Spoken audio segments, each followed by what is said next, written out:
I am so bored of this bear conversation. I find no enjoyment in dusting off my not like other girls hat and putting it back on. It's out of style. But for the context of this article, I will speak once more on it and never, ever again.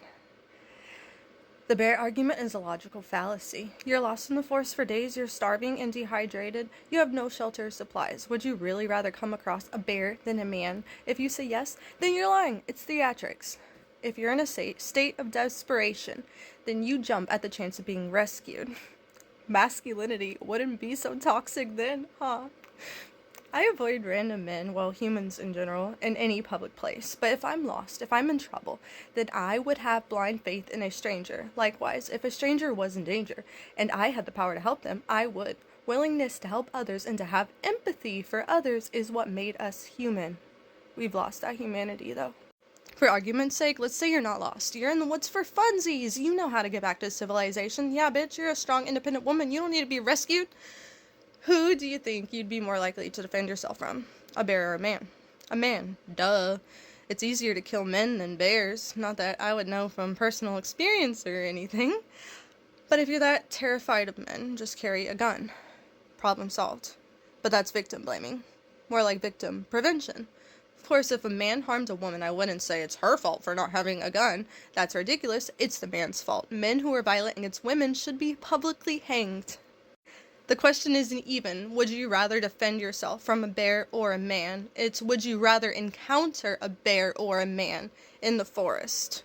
We're operating from the assumption that all men are predators like bears, which in my opinion is a little unfair and, dare I say, even sexist.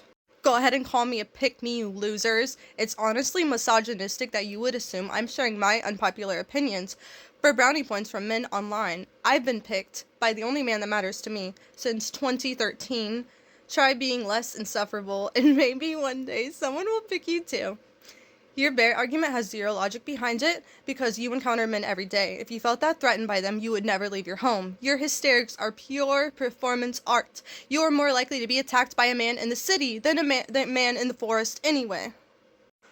But a woman is more likely to be harmed by a bear than a man. Yeah, dumbass, because women encounter more men than bears on a daily basis. The world isn't black and white. The actions of one or a few are not a reflection on the entire demographic.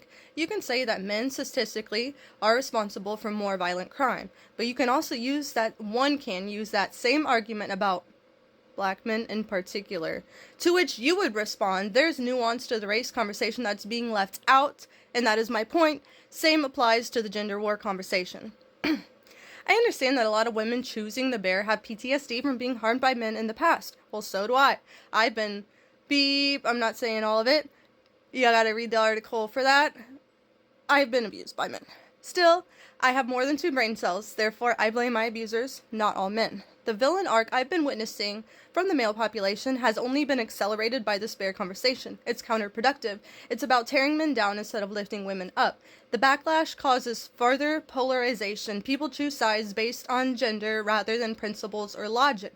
The population of the red-pilled male podcaster is a response to modern feminism vilifying men as a whole. In doing so, you are creating more Andrew Tates. I don't really understand how gender can be a social construct, yet at the same time, all men are dangerous predators, born with the original sin of toxic masculinity. That's the fun of modern feminism, I guess. It does the thinking for you. It's like religion now. You may recite scripture, but don't you dare question it. Here's another question I'd love a coherent answer to. Why do feminists shame toxic masculinity, yet mock fragile masculinity? The way I see it, toxic masculinity isn't something that men are inherently guilty of. It's something they should be liberated from.